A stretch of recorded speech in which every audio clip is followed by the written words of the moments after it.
Merci d'être sur la télévision. La barre poursuivre le journal de ce jour, mercredi 13 août 2025. Mesdames et messieurs, bonsoir et bienvenue à tous.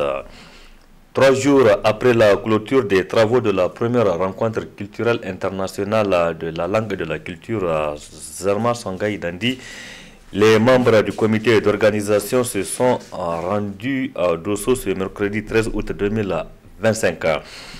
Un déplacement pour aller présenter des excuses suite à un incident survenu avec le sultan du Dosso le jour de la cérémonie d'ouverture. C'était au centre de conférence internationale Mahatma Gandhi de Niamey. Outre les organisateurs, le président du conseil consultatif de la refondation était aussi de la délégation. Précision, Ismaël Moumouni et Ibrahim Abdou. C'est sous un ciel menaçant que les membres du comité d'organisation de la rencontre culturelle internationale Zarma Songhai Dandi, composés des enseignants chevronnés, des cadres administratifs et autres personnalités respectueux des valeurs culturelles et de la tradition, appuyés par des chefs traditionnels, se sont rendus au palais royal de la cité de Jarmakoy. Après avoir reçu les honneurs de la cour, les membres du comité ont présenté à genoux les excuses au sultan de Dosso suite à l'incident survenu à Niamey au cours de l'événement. Nous sommes partis pour l'organisation au centre de laquelle il était présent. Dieu a fait malheureusement qu'il y a eu des incidents qui touchent à notre propre honneur, au-delà de son honneur personnel. C'est l'ensemble de la communauté NEA qui s'est sentie touchée, vexée.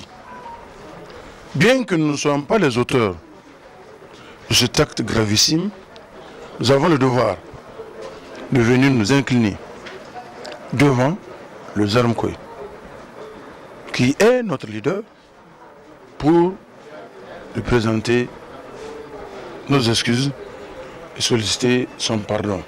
Très jovial, le sultan de Dosso, l'honorable Amadou Souna Jarmakoy, a remercié cette délégation de récit pour cette marque d'estime en sa personne et au-delà à l'ensemble de sa population. Le comité d'organisation du récit, déjà à Niamey, ils étaient venus me demander pardon et je l'ai accordé avec bon cœur. Aujourd'hui, devant ma population, devant la population de Dosso, je réitère ce pardon. Et de bon cœur, c'est sans rancœur ni rancune. Dans toute organisation sociale, il y a des défaillances, nous le savons. Je ne pense pas, je ne crois pas et je ne l'ai jamais pensé que ce soit un acte délibéré visant ma personne. Je ne l'ai jamais pensé ainsi. Donc vraiment, je pardonne et de bon cœur. Et au nom de toute la population de Dosso, nous pardonnons. Tout ce que nous souhaitons, notre agenda, c'est l'union, la cohésion et la paix entre la communauté Aïnéha. Jour et nuit, nous œuvrons pour cet objectif commun. Promoteur de la paix et de la cohésion sociale, le président de la République, Abdraman Chani, a dépêché le président du conseil consultatif pour la refondation comme témoin de cette réconciliation. Je suis venu de la part de son Excellence, le général d'armée Abdraman Chani, président de la République, chef de l'État, pour témoigner de cette cérémonie de réconciliation entre les organisateurs de la conférence internationale sur la culture Zarma Songhai Dandi qui s'est tenue du 7 au 10 août dernier à Niamey. C'est un incident malheureux, mais à partir du moment où les organisateurs sont venus présenter leurs excuses, je pense qu'il est de bon cœur que le président Chani, qui est un homme de réconciliation, un homme de culture, un homme qui sait valoriser nos us et coutumes, qui nous envoie ici témoigner de votre grandeur, de votre acceptation de ces excuses du comité. C'est le cœur apaisé et l'esprit tranquille que les membres du comité d'organisation du récit quittent la cité de Jarmakoy. La distance de 139 km parcourue par les membres de cette délégation n'a pas été vaine. Parlons toujours de cette rencontre culturelle internationale qui s'est tenue du 7 au 10 août dernier ici à Niamey. Ensemble, donc, à cette occasion, notre équipe s'est entretenue avec le sultan de l'émir de Liptako, qui a parlé sur plusieurs aspects, notamment concernant le peuple de l'AES. Dans cet extrait qui va suivre, il parle des traits distinctifs caractérisant une société, notamment la culture, qui est un maillon essentiel pour façonner l'homme. D'où son appel à tous les fils et toutes les filles de l'AES à veiller jalousement sur la culture afin de préserver les richesses de l'espace. Suivez plutôt. C'est en acceptant ce que nous sommes nous-mêmes. Parce que tant que nous voulons avoir et nous refusons d'être, nous allons toujours être victimes de ce qui se passe en ce moment. Tout le monde court. Tout le monde court pour avoir sa pitance, en oubliant le passé, en oubliant ce que nous étions. Il faut revenir à nos fondamentaux, c'est beaucoup mieux. Il faut apprendre aux enfants nos fondamentaux, c'est-à-dire les éduquer pour qu'ils soient des personnes sages. Ensuite, nous pourrons les instruire pour être des automates si on veut. Ils seront des bons automates parce que l'instruction ne peut faire que quelqu'un devienne... n'a pas de sentiment, il n'a rien. Éduquez votre enfant à l'africaine, envoyez-le à l'extérieur, vous allez voir comment il est différent et comment il est considéré par d'autres. L'éducation, là, c'est l'essence de la personne. Parce que l'homme est bien sûr biologie, mais la culture fait de lui un être humain. Voilà. C'est seulement ça que nous arriverons à protéger nos richesses. Nos richesses sont là. Mais si nous ne savons pas les utiliser, les exploiter sagement, c'est vrai que les gens vont juste s'enrichir inutilement, ils ne vont jamais enrichir leur population. Autre aspect de cette édition, la plateforme Raya Karkara agroécologique a organisé un atelier à l'intention des journalistes.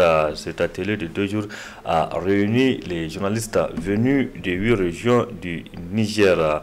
En marge donc de cet atelier, les organisateurs ont initié une visite terrain des participants à cet atelier, notamment dans la salle de veille du centre régional d'agrimètre de Niamey.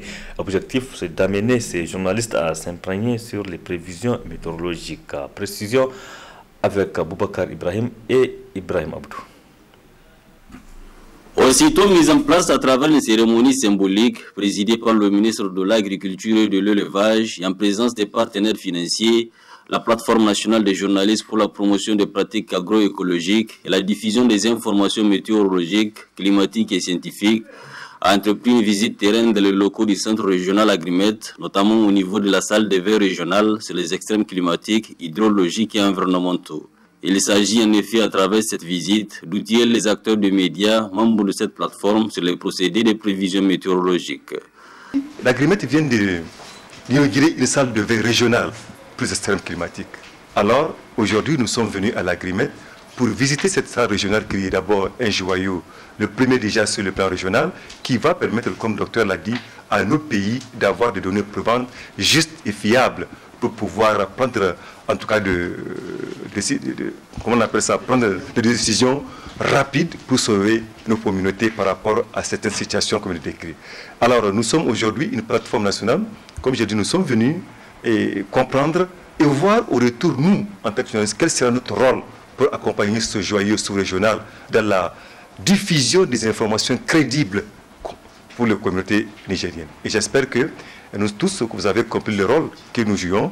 Il ne s'agit pas de diffamer, de communiquer sur quelque chose qu'on ne connaît pas, mais l'important, c'est de s'approcher aux services compétents avec les techniciens, travailler sur des mots techniques et effectivement pouvoir le diffuser en commun accord, conformément aux orientations stratégiques du gouvernement et conformément aux textes qui régissent la communication. Ce n'est pas tout, on communique. Il y a des informations qui sont communicables et il y a des informations qui sont non communicables. Pour la culture sociale, même si une information elle est communicable, si elle peut créer des tensions, on n'est pas obligé de la dire. Ainsi, après une présentation de la salle de veille, suivie des échanges profonds, Dr Ibra Seni Sanda, expert modélisation climatique et météorologique, se réjouit de l'intérêt porté au travail mené par l'équipe de la salle. Merci donc de me poser cette question sur la salle de veille. Effectivement, il y a une dizaine de jours, le centre régional Agrimet a eu le plaisir et l'honneur d'inaugurer une salle de veille régionale sur les extrêmes climatiques.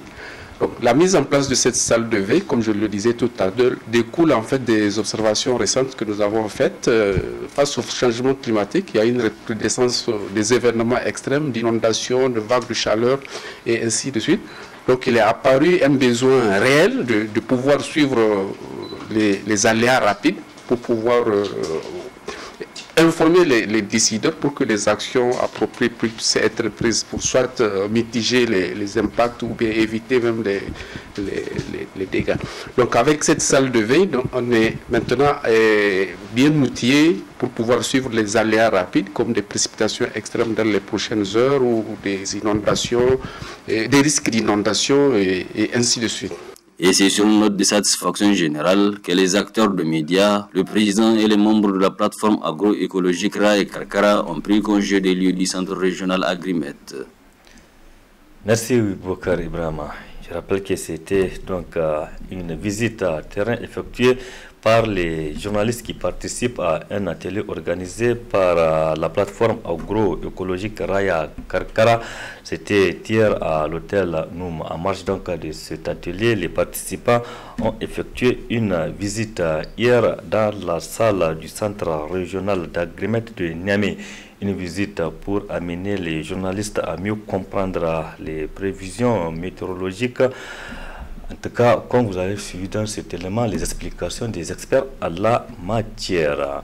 Je le disais, clôture donc de cet atelier dont je parlais, c'était ce mercredi 13 août 2025, un atelier de formation des acteurs des médias initié par la plateforme agroécologique Raya Karkara. Cet atelier de 2 jours a réuni les journalistes venus de 8 régions du Niger à Africa All de Niamey. Il y avait également nos reporters Boubacar Ibrahim et Cheb Guisson. Les conséquences des pesticides chimiques, telle est la communication au cours de laquelle les acteurs de médias, membres de la désormais plateforme nationale pour une transition vers l'agroécologie, ont été entretenus lors de cette deuxième journée de renforcement des capacités initiée par la plateforme agroécologique Ra et Karkara sous l'égide du réseau des journalistes pour l'eau et l'assainissement REGEA et grâce au concours financier des partenaires. Et comme vous le savez, hier, on avait fait une journée très chargée mais très intéressante, celle qui a été consacrée à la mise en place de la plateforme nationale des médias pour la promotion des pratiques agroécologiques, mais également la diffusion des informations climatiques et météorologiques au Niger. Alors aujourd'hui, nous nous retrouvons pour un renforcement des capacités aussi sur les dangers des pesticides. Vous savez, quand on doit faire la promotion des pratiques agroécologiques, accroître la production agro-silvopastorale, il y a toujours des petits problèmes qu'on peut y en avoir en cours de chemin. Naturellement, les prédateurs ou bien les ennemis des cultures, autant pour moi, qui peuvent effectivement entraver la marche. Donc aujourd'hui, nous sommes là pour vraiment discuter entre nous, apprendre comment est-ce que nous pouvons faire le relais, justement par rapport aux dangers des pesticides chimiques que nous utilisons sur nos aliments et qui peuvent constituer un danger néfaste pour notre santé. Aujourd'hui, nous concentrons nos efforts sur un enjeu crucial, les enjeux liés à l'utilisation des pesticides chimiques de synthèse. Ces produits utilisés massivement pour protéger les cultures peuvent avoir des conséquences graves et néfastes sur la santé humaine. Maladies chroniques, intoxication aiguë, perturbations hormonales, mais aussi sur notre environnement telles que les pollutions des sols, la contamination des eaux, la disparition de la biodiversité. Au Niger comme ailleurs, ces dangers ne sont pas théoriques. Ils se vivent chaque jour dans vos campagnes et vos marchés. Quelles sont les conséquences des pesticides, lesquels sont homologués au Niger, c'est entre autres questions développées par le formateur. D'abord, l'utilisation des pesticides ici au Niger, l'utilisation elle est réglementée. Et comme partout d'ailleurs, mais la réglementation, d'abord, elle est mal appliquée. Deuxièmement, il y a l'ignorance des usagers. Ceux qui utilisent ces pesticides-là ne sont pas au courant de la dangerosité de ces produits. Ils ont à l'esprit seulement les rendements de leur culture. Ils n'ont pas du tout intériorisé le danger qu'ils portent dans nos assiettes.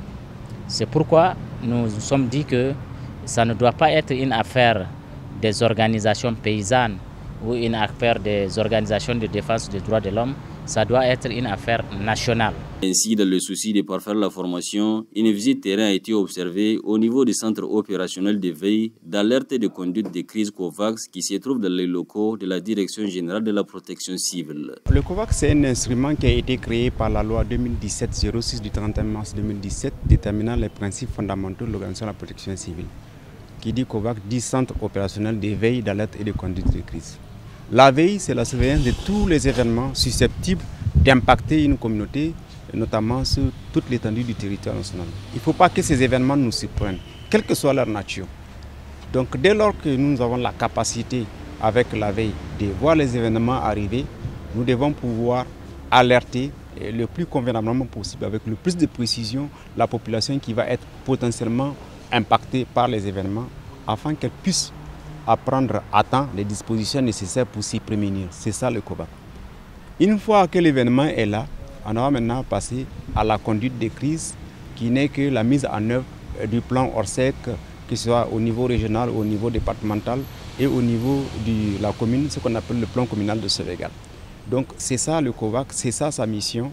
Il est implanté à la DGPC, mais c'est un instrument du ministère en charge de la protection civile qui le met à la disposition du ministre désigné. Le ministre désigné, c'est celui de par son portefeuille ministériel à la charge d'une catastrophe particulière, par exemple le ministre de la Santé pour la Santé, le ministre de l'Environnement pour l'Environnement, ainsi de suite. Ousmane Dambaji n'a pas manqué de revenir sur les objectifs de ce déplacement. Nous sommes venus aujourd'hui au centre opérationnel d'alerte et de conduite de crise COVAX avec les journalistes membres de la plateforme nationale des journalistes pour la promotion des pratiques agroécologiques, mais également la diffusion des informations climatiques et météorologiques.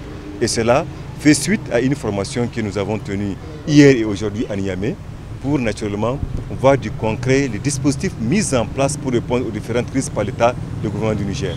Donc nous sommes venus constater de visu, voir qu'est-ce qui est réellement disponible pour alerter les crises et les dispositions à prendre pour sécuriser les communautés.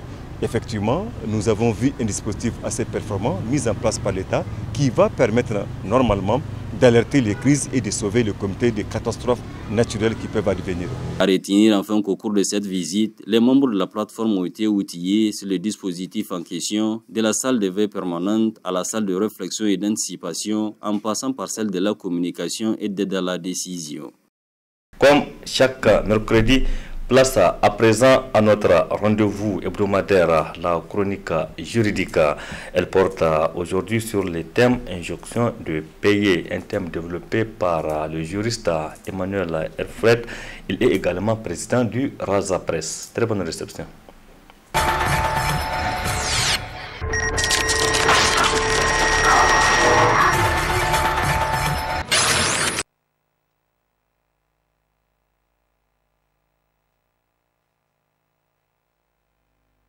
Aujourd'hui, nous allons traiter d'un thème qui porte sur l'injonction de payer.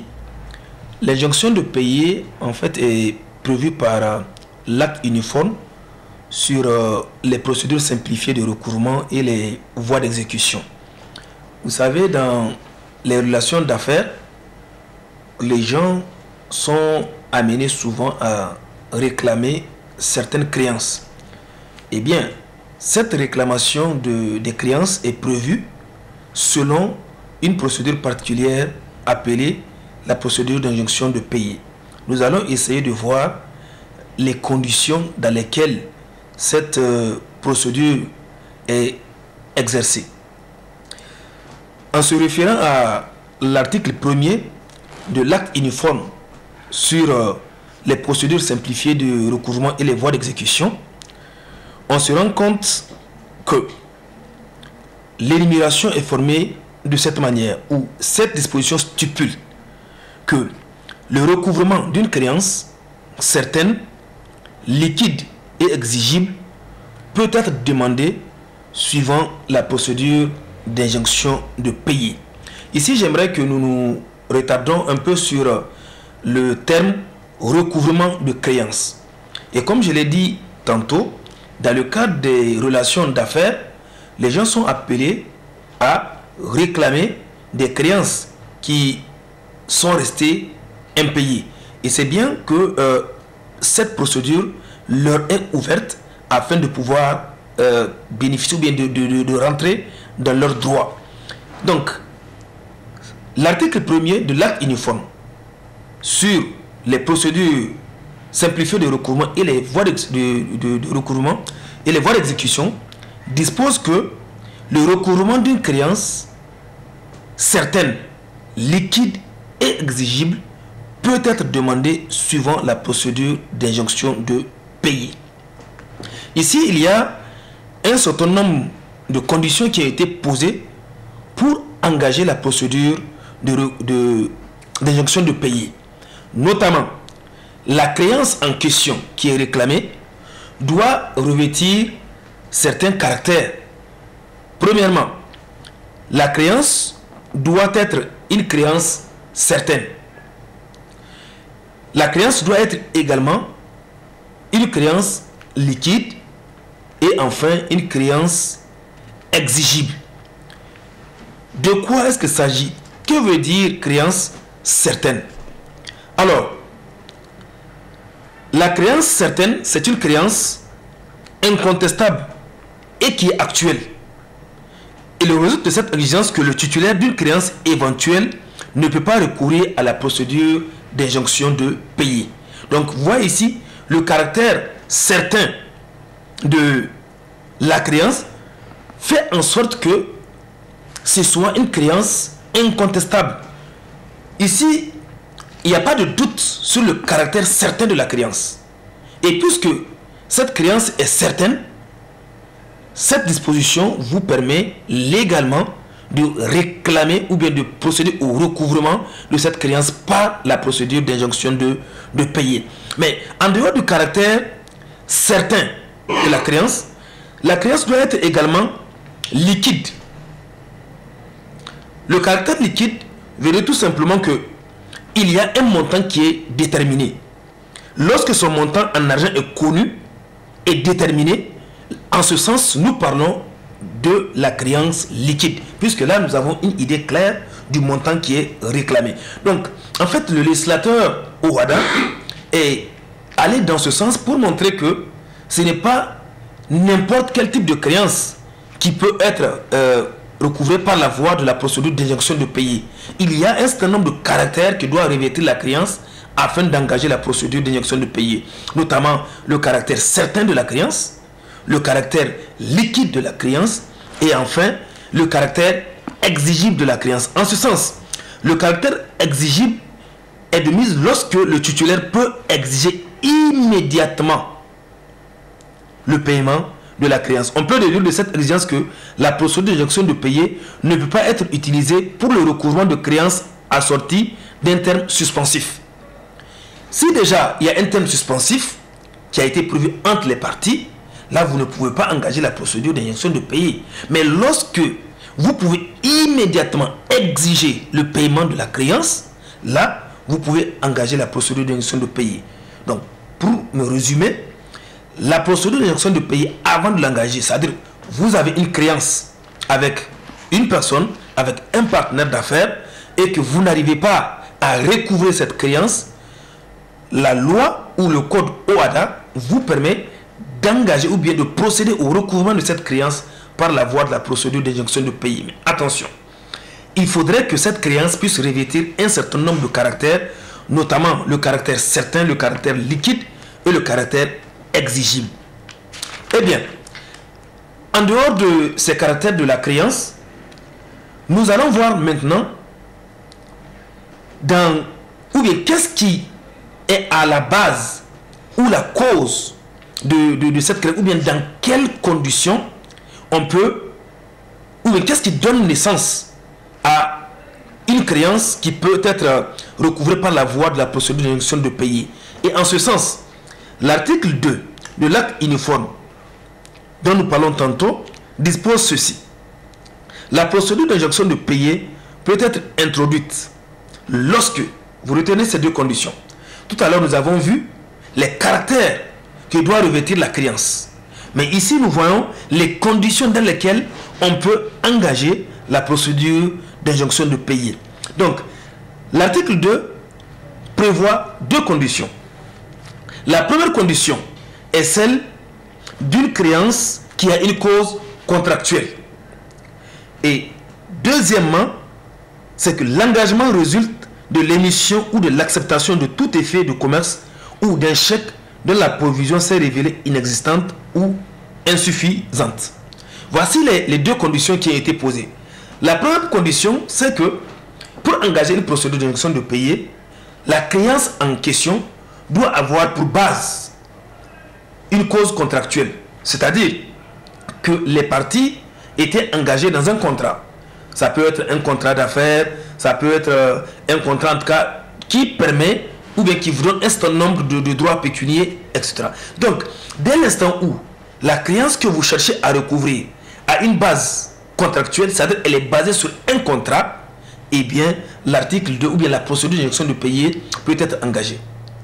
La deuxième condition, c'est celle dans laquelle la créance ou l'engagement ou ce que vous recherchez est basé ou résulte de l'émission ou de l'acceptation de tout effet de commerce ou d'un chèque ou d'une provision qui s'est relevée ou révélée inexistante ou insuffisante. Je m'explique. Quelqu'un vous doit de l'argent ou bien devait procéder à un paiement. Eh bien, il utilise un chèque.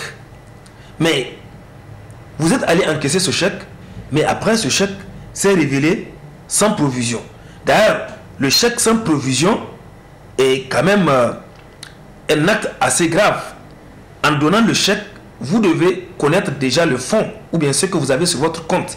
Donc c'est reprimé au pénal, chèque sans provision. Donc si vous prenez un chèque dont vous n'arrivez pas à encaisser parce qu'il n'y a pas de provision, eh bien au terme de l'article 2, vous pouvez engager la procédure d'injonction de payer pour réclamer le paiement de cette créance. Ou bien lorsque cela résulte également de tout effet de commerce. Il en va de même. Donc, nous voyons ici que la créance a non seulement des caractères, le caractère certain, liquide et exigible avant d'engager la procédure, mais également il faudrait que l'engagement même ou bien ce que vous recherchez puisse résulter, puisse avoir une base qui est de nature contractuelle, ou bien que cela résulte des effets de commerce ou d'un chèque sans provision ou d'une provision qui s'est révélée inexistante ou insuffisante. Voici autant de conditions qui ont été posées par le droit OHADA. Maintenant, pour ceux qui sont intéressés par la thématique, quand vous serez dans ce genre de circonstances, vous pouvez saisir les professionnels du droit qui peuvent engager la procédure, qui peuvent saisir la juridiction compétente, notamment le président du tribunal. Maintenant, quand cette requête est déposée, eh bien, il reviendra au président du tribunal d'examiner est-ce que ce que vous demandez est fondé en droit. Si, après examen, le président de la juridiction compétente estime que, eh bien, la créance est fondée, eh bien, il fait droit à votre requête par voie d'ordonnance. Et donc, maintenant, après, vient également d'autres procédures, telles que l'opposition, parce que si la personne contre laquelle vous avez engagé la procédure également n'est pas d'accord, la loi lui donne la possibilité de contester cette décision du président du tribunal par la voie de l'opposition. Mais retenez tout simplement que, et c'est là l'objet de ma communication, pour dire tout simplement, quand vous avez une créance, puisque bien souvent, c'est à ce niveau que se posent les problèmes. Beaucoup de gens ont des créances qu'ils n'arrivent pas à recouvrer parce qu'ils ne maîtrisent pas la procédure qui sied selon chaque type de dossier ou bien chaque type d'affaires. Donc, dès l'instant où votre créance en question a une base contractuelle ou qu'elle résulte d'un effet de commerce, ce que nous avons vu au terme de l'article 2, vous avez la possibilité d'engager la procédure d'injonction de payer. Et si bien, Si votre créance est fondée ou si après examen du dossier, le président du tribunal estime que votre requête est fondée, eh bien, il fait droit à votre requête et en ordonnant à votre débiteur de procéder au paiement.